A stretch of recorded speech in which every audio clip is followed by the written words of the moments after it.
Question number 47 जो कि 5 number का क्वेश्चन है, तो इसमें ध्यान देना है। इसमें से क्या बोला है कि answer any 4 of these questions, इसमें से कोई भी 4 क्वेश्चंस का आंसर देना है। टोटल क्वेश्चन जो है 6 क्वेश्चन होगा। 6 क्वेश्चन में से 4 क्वेश्चन का आंसर देना है, जिसमें से सभी 5-5 नंबर का यहाँ पर क्वेश्चन है। तो पहला क्वेश्चन बहुत ही आसान 4 चैप्टर का दिया हुआ है। क्वेश्चन बोला है कि द्विघात समीकरण, तो द्विघात समीकरण 2x² plus 7x minus 7x plus 3 बराबर 0 है। हम लोग सबसे पहले लिख लेंगे a बराबर कितना 2 है, b बराबर कितना -7 है, c बराबर कितना 3 है। जो साइन रहेगा उसका आगे वो साइन के साथ भी लिखेंगे। पहला बोला व्युत्कीकर निकालने, ठीक है, व्युत्कीकर निकाल देते हैं। व्युत्कीकर डिस्क्रिमिनेंट डी से सूचित करते हैं। फॉर्मूला होता है b² माइनस 4ac। बैठा देंगे b का वैल्यू -7 का स्क्वायर माइनस 4 का 4, a का जो वैल्यू होगा ये 2 होगा और c का जो वैल्यू होगा यहाँ 3 होगा। 7 का स्क्वायर 49 माइनस 4 दूनी 8, 4 दूनी 8, 8 दिया 24, घटा देंगे तो आएगा 25। d का वैल्यू आया 25। यहाँ पर हम लोग कह सकते हैं जो d का वैल्यू आया वो 0 से बड़ा है, अतः ये आ गया। ठीक है, पहला यहाँ तक पहला का आंसर हो गया।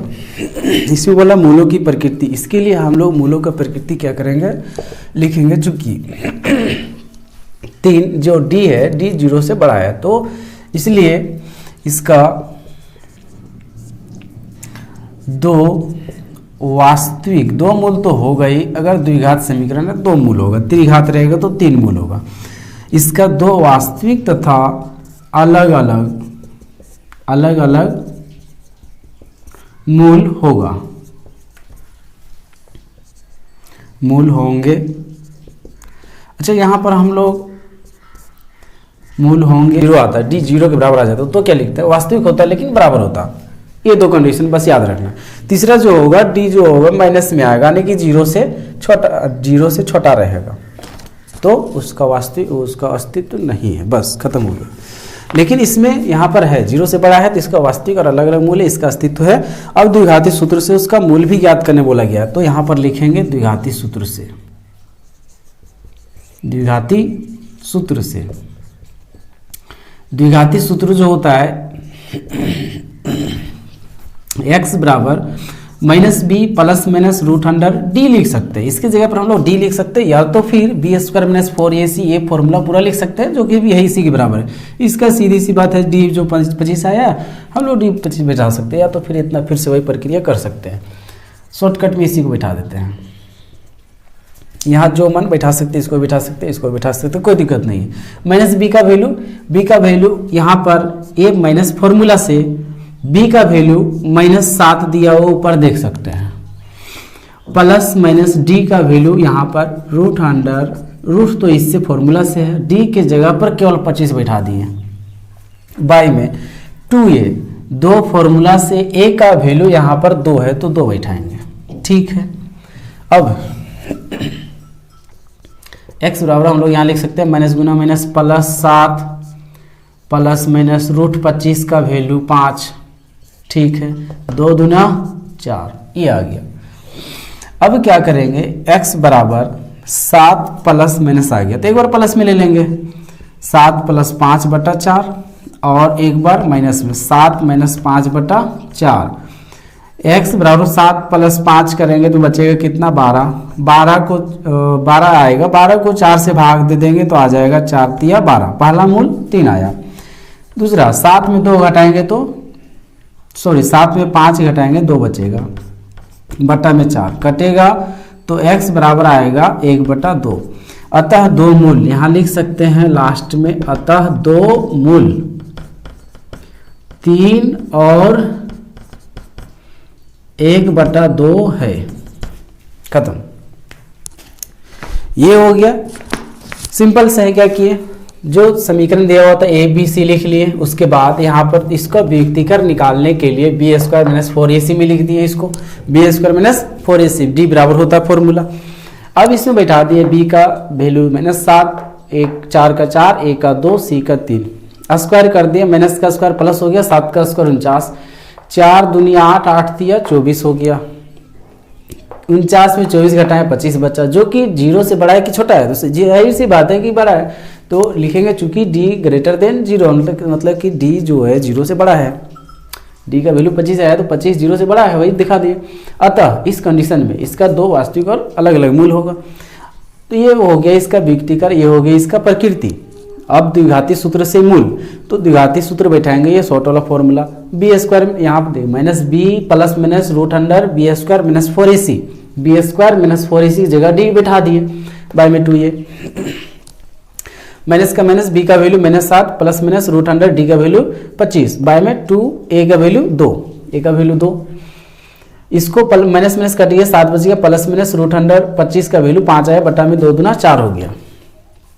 अब यहाँ पर x का जो आएगा एक बार प्लस में ले लेना है, एक बार माइनस में, ये जो प्लस माइनस 2 साइन था दोनों था, एक बार प्लस में लिए एक बार माइनस में लिए, इसको सॉल्व करेंगे, इसको जोड़ देंगे ऊपर में 4 से भाग देंगे 3 आएगा, इसको घटा देंगे 2 4 से भाग देंगे तो 1/2 आएगा, तो 2 मूल 3 और 1/2 हो गया, ये हो गया आंसर। अब देखते हैं हम लोग दूसरा का, यानी कि इसमें सिद्ध करने वाला है।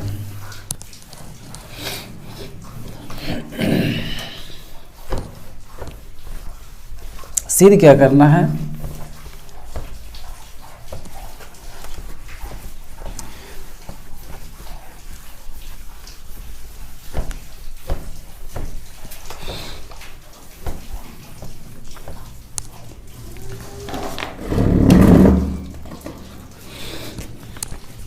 दिया हुआ सिद्ध कीजिए कि यदि किसी त्रिभुज की एक भुजा के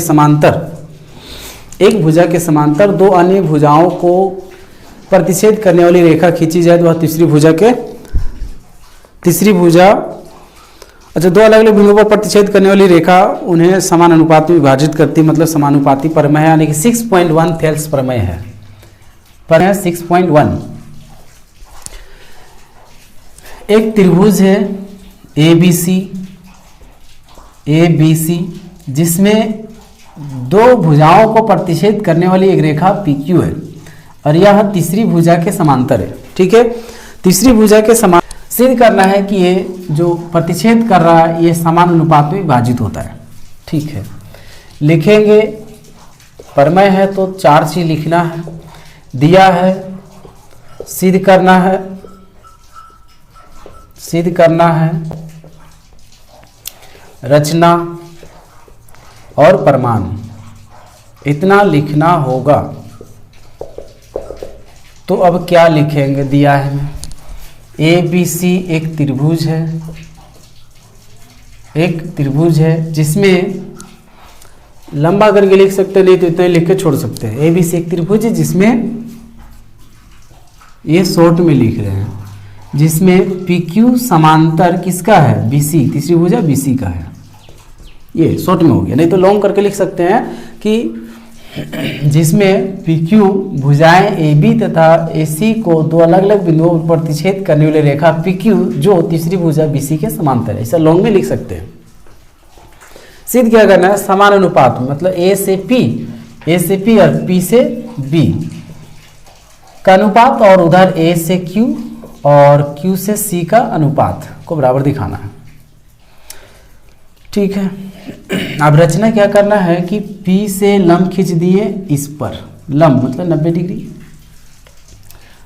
नाम दे देते हैं इसका M, PM लंब है, AQ कह सकते हैं, और फिर से Q से लंब है, यहाँ पर Q से लंब खींच देते हैं N, किस पर, QN, इसका नाम दे दिए N, किस पर, तो AP पर। और 2 काम और करना है, B और Q को मिला दिए, B को Q से मिलाया तथा C को P से, C और P को मिलाया, ये हो गया प्रमाण में। अब आ जाना है, हम लोग जानते हैं समकोण त्रिभुज का क्षेत्रफल, लिख लेते हैं एक बार, समकोण त्रिभुज का क्षेत्रफल बराबर 1/2 गुना आधार गुना ऊंचाई होता है, ये होता है, इतना लिख लिए। अब इसके बाद ले लेते हैं एरिया ऑफ त्रिभुज इधर से ए पी क्यू, तो ये आधार माना जाएगा ए पी क्यू में, और बटा में त्रिभुज एरिया किसका, तो इसका ही आधार इसको माना जाएगा बी पी क्यू। इस त्रिभुज ए पी यानी कि ये त्रिभुज इस तरह से यहाँ ए, यहाँ पी, यहाँ बी, यहाँ क्यू, तो ये आधार होगा A P 1/2 Guna Aadhaar A P गुना ऊंचाई, इसका जो लंब 90 डिग्री बना है क्यू एन कह सकते हैं। साथ ही इस त्रिभुज के लिए आधार 1/2 और आधार क्या होगा, ये लिख सकते हैं पी बी, और गुना इसका जो ऊंचाई होगा ये इसी के ऊंचाई के बराबर होगा, तो इसका क्यू एन लिखा हुआ, इसका भी हम लोग क्यू एन ही लिख देंगे। बराबर में 1/2, ये 2 कट गया, ये दोनों कट गया, बचा ए पी बराबर ए पी बटा पी बी, इसको मान लेंगे समीकरण सेकेंड। और अब फिर से उधर से लेंगे, ये तो इस साइड से हो गया, अब उस साइड से लेंगे ऐसा, यहाँ ए पी क्यू, यहाँ सी, इधर से लेंगे तो आधार ए क्यू होगा, लिखेंगे एरिया ऑफ त्रिभुज ए क्यू पी बटा एरिया ऑफ त्रिभुज, अच्छा यहाँ पर ए क्यू पी और बटा में एरिया सी क्यू पी, इसका होगा 1/2 गुना आधार ए क्यू, और ऊंचाई होगा इसका जो यहाँ आधार ये है, तो ये उसका ऊंचाई हो जाएगा, यहाँ लंब जो खींचेगा पी से एम, और इस त्रिभुज में आधार ये क्यूसी माना जाएगा, और ऊंचाई जो होगा इसी के बराबर होगा, फिर से पीएम के बराबर, ताकि दोनों कट जाए, जो बचा ए क्यू और क्यू सी, समीकरण सेकेंड हो गया। अब यहाँ से लिखना ये है, यहाँ तक सिंपल सा है, एक बार समझा देते उसके बाद यहाँ तक मिटा देंगे। दिया है, हमें लिख लिए ये एक त्रिभुज इसमें समांतर है, पी क्यू समांतर बी सी, इसमें सिद्ध करना ही है और इसमें रचना ये तो लिखना पड़ेगा। प्रमाण में ये त्रिभुज का क्षेत्रफल लिख लिए, दोनों त्रिभुज का अनुपात, एक बार इधर से फिर नीचे वाला अनुपात ले लिए, फिर नेक्स्ट टाइम उधर से और इतना निकाल लिए। इसके बाद अब क्या करना है, इसमें ध्यान देना, ये पी क्यू बी सी, यहाँ से एक इधर त्रिभुज एक इधर त्रिभुज, तो इसको अगर मिटा देते हैं तो ये त्रिभुज दिख रहा है और ये त्रिभुज दिख रहा है, दोनों त्रिभुज एक ही आधार, या तो फिर यहाँ से हाँ ये भी कह सकते हैं, दोनों त्रिभुज एक ही आधार और एक ही समांतर रेखा के बीच स्थित है। 9 क्लास का थ्योरम में दो त्रिभुज, यदि दो त्रिभुज एक ही आधार और एक ही समांतर रेखा, दो त्रिभुज दिख रहा है क्यू सी बी और पी सी बी, एक ही आधार BC पर स्थित है और समांतर रेखा भी दोनों का सेम है, इसलिए दोनों त्रिभुज का क्षेत्रफल जो होगा वो बराबर होगा। तो हम लोग यहाँ से लिख सकते हैं, इधर लिख देते हैं कि चूंकि त्रिभुज कौन सा नाम ले लेते हैं PBC तथा त्रिभुज QBC दोनों एक ही आधार एवं एक ही आधार यहाँ लिख सकते हैं BC एवं एक ही समांतर रेखाओं के बीच स्थित है। इसलिए दोनों त्रिभुज का क्षेत्रफल, कौन कौन त्रिभुज, जो त्रिभुज है, एरिया ऑफ त्रिभुज PBC बराबर एरिया ऑफ त्रिभुज QBC।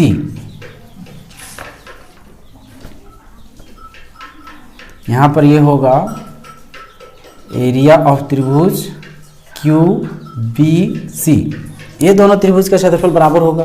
अच्छा, अगर ये दोनों त्रिभुज का क्षेत्रफल बराबर हो गया तो अब हम लोग इसको मान लेते हैं थर्ड। और अब देखते हैं समीकरण फर्स्ट सेकेंड थर्ड में तीनों को भिड़ाएंगे तो ऊपर का तो त्रिभुज APQ या फिर AQP दोनों एक ही त्रिभुज है, ऊपर का त्रिभुज दोनों सेम है, बस नीचे का त्रिभुज डिफरेंट है। तो नीचे का त्रिभुज यहाँ से इसको समीकरण थर्ड से बराबर दिखा दिए, ये नीचे वाला बराबर तो ऊपर भी बराबर, मतलब ये दोनों बराबर, फर्स्ट और सेकंड में लेफ्ट साइड बराबर तो राइट साइड भी क्या हो जाएगा, बराबर हो जाएगा यहाँ पर। तो ये इतना बराबर इतना हो जाएगा।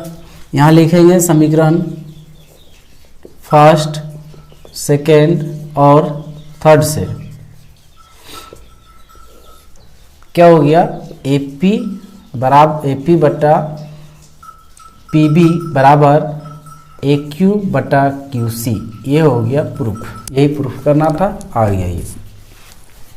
तो इस तरह से थोड़ा सा बस यहाँ पर में थोड़ा सा ध्यान देना पड़ेगा, बाकी ये भी आसान है। 49 कह रहा है, 49 क्या कह रहा है कि मीनार के आधार और एक सरल रेखा में 4 मीटर और 9 मीटर की दूरी पर स्थित दो बिंदुओं से मीनार के शिखर का उन्नयन कोण पूरक कोण है। पूरक कोण किसे कहते हैं, दो कोणों का योग अगर 90 डिग्री होता है तो उन दोनों कोणों को पूरक कोण कहते हैं, सिंपल सा है। एक मीनार है, मान लीजिए मीनार AB है, इसका आधार से एक रास्ता है, सरल रेखा है जिसमें दो बिंदु है, एक सरल रेखा, दो बिंदु, मान लिए P और Q। तो P से इसका मीनार का शिखर, ये मीनार है, मीनार का शिखर ये ऊपर वाला का उन्नयन कोण, और Q से बिंदु Q से इसका शिखर का उन्नयन कोण दिया हुआ है पूरक कोण। अगर इसको थीटा मानते हैं तो ये कितना होगा, जोड़ के 90 आना चाहिए, तो एगो दोनों जोड़ के 90 आना चाहिए, एगो थीटा मान लेते दूसरा कितना होगा, 90 माइनस थीटा होगा, सिंपल सा 90 माइनस थीटा। इसमें दिया हुआ है कि सरल रेखा 4 मीटर पर एगो स्थित है, ये 4 मीटर पर है और ये 9 मीटर पर है, सिंपल सा। करे शिखर के उन्नयन कोण पूरक कोण सिद्ध कीजिए, मीनार की ऊंचाई 6 मीटर, ये इसका ऊंचाई 6 मीटर प्रूफ करने बोला है। तो दिया है, इसमें माना कि लिखेंगे, दिया है नहीं सॉरी, माना कि मीनार की ऊंचाई बराबर AB मान लेते हैं। उसके बाद सरल रेखा BQ पर स्थित दो बिंदुएं P तथा Q की मीनार से दूरी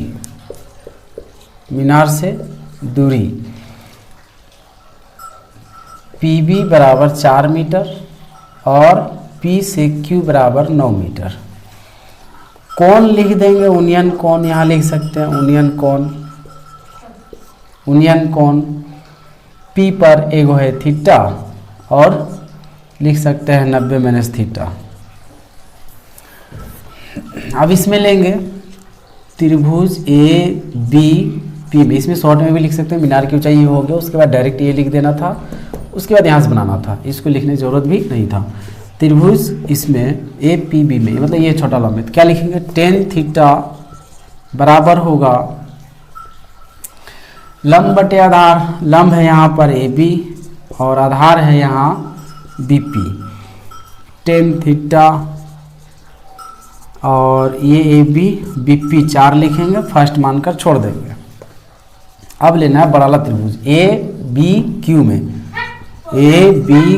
यहाँ पर तो अब क्या होगा, tan इसमें भी लेना पड़ेगा, tan जो कि एंगल दिया हुआ है 90 माइनस थीटा बराबर क्या होगा, लंब बटे आधार। आधार लंब क्या है AB, आधार क्या है पूरा B से Q, जिसका वैल्यू है AB वैल्यू BQ का कितना 9। tan 90 माइनस थीटा क्या होता है, कोट थीटा हम लोग लिख सकते हैं, कोट थीटा बराबर इतना। अब हम लोग कोट थीटा को क्या लिख सकते हैं, 1 लिख सकते हैं, या फिर 9 इधर कोट को हम लोग चेंज कर सकते हैं, 1/tan थीटा बराबर AB बटा 9।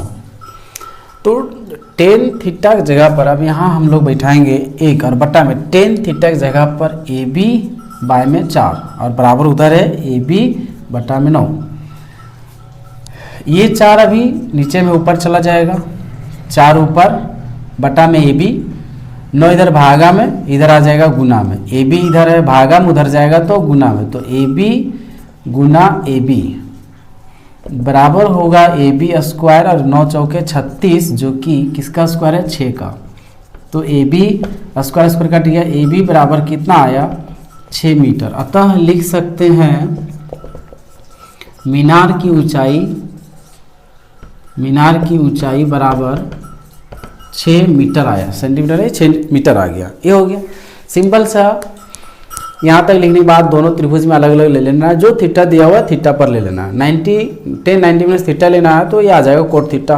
कोट थीटा का वैल्यू यानी कि कोट थीटा फॉर्मूला 1/10 थीटा होता है, बदल दिए। 10 थीटा का वैल्यू पता है, नीचे बिठा दिए, ऊपर में 1 है तो ये ऊपर नीचे हो जाएगा।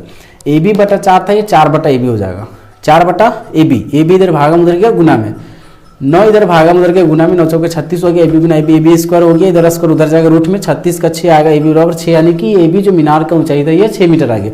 यही प्रूफ करने बोला था। ये 9.1 का 16 नंबर क्वेश्चन का डाला हुआ है, तो ये भी कोई भारी क्वेश्चन नहीं है, कठिन आसान सा है, बस समझना है। अब देखते हैं क्वेश्चन इसमें 50, इसमें 4 क्वेश्चन बनाना था, 4 क्वेश्चन कंप्लीट कर देते हैं इसमें लॉन्ग क्वेश्चन को। तो 50 नंबर क्वेश्चन में बोला है एक ठोस एक अर्धगोले पर खड़े एक शंकु के आकार की है जिनकी त्रिज्या दिया हुआ है 1 सेंटीमीटर। सिंपल सा ये भी क्वेश्चन है, बहुत आसान सा है।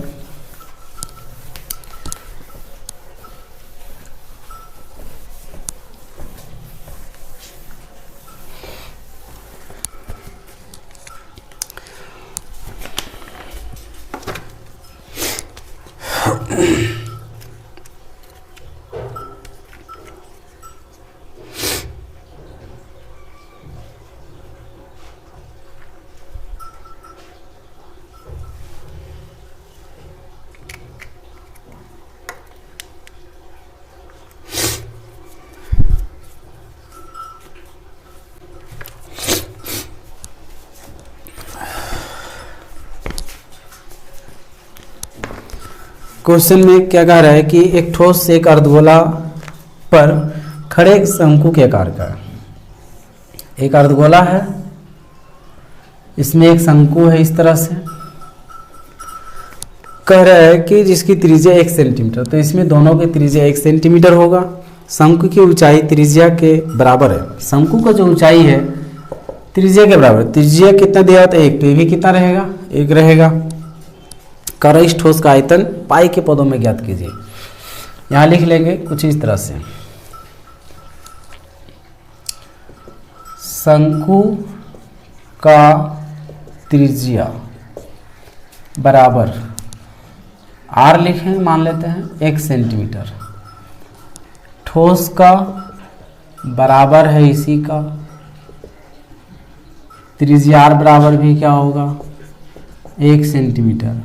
इसी ठोस यानी कि शंकु का ही, ये ठोस यानी क्या है अर्धगोला है, अर्धगोला का ये मान लेते हैं अर्धगोला का। उसके बाद यहाँ शंकु का ऊंचाई भी दिया हुआ है,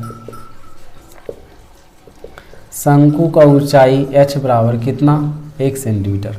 अब बोला है इस ठोस का आयतन, ठोस का आयतन एक लाइन में निकालेंगे कि शंकु का आयतन और प्लस में शंकु का आयतन प्लस में अर्धगोला का आयतन।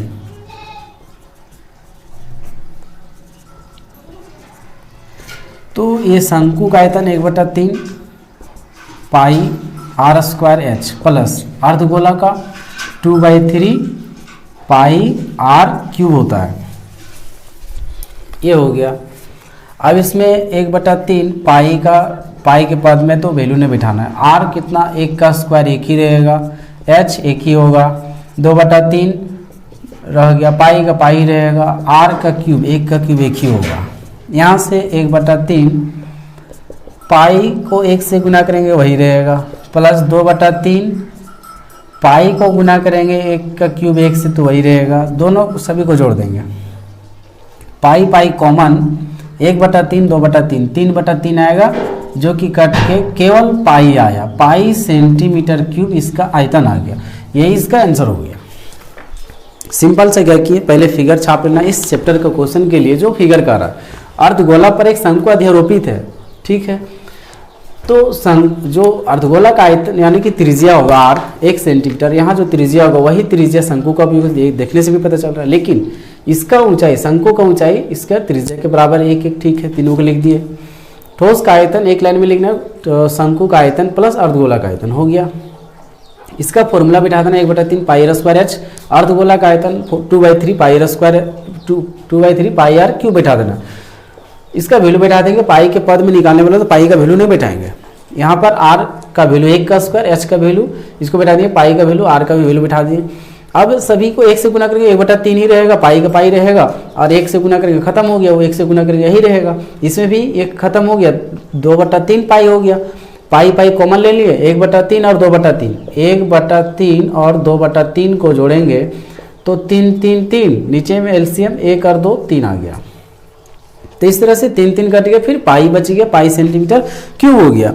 और भी है इसमें 13 चैप्टर का क्वेश्चन, लेकिन इसमें से कोई 4 बनाना। 47 बना दिए, यहाँ पर 47 बन गया, 48 बन गया, 49 भी बन गया, और एक ये जो था 50 बन गया। इसमें से 4 ही क्वेश्चन बनाना, तो कोई भी 4 क्वेश्चन बना लेना है। इसके बाद जो भी है और इसमें मैथ का टोटल जो है पूरा बुक का क्रैश कोर्स तो बता ही रहे हैं, तो उसमें है कि सारा क्वेश्चन उसमें कवर हो जाएगा। तो इसमें सारा क्वेश्चंस के लिए अगर वीडियो को नहीं सब्सक्राइब किए हैं, वीडियो को लाइक नहीं किए, वीडियो को लाइक कर दे, सब्सक्राइब नहीं किए चैनल को, तो चैनल को सब्सक्राइब कर लें, जिससे कि जब भी वीडियो बनेगा और अपलोड होगा तो आप तक पहुंच जाएगा, जिससे कि आपको आसानी होगा।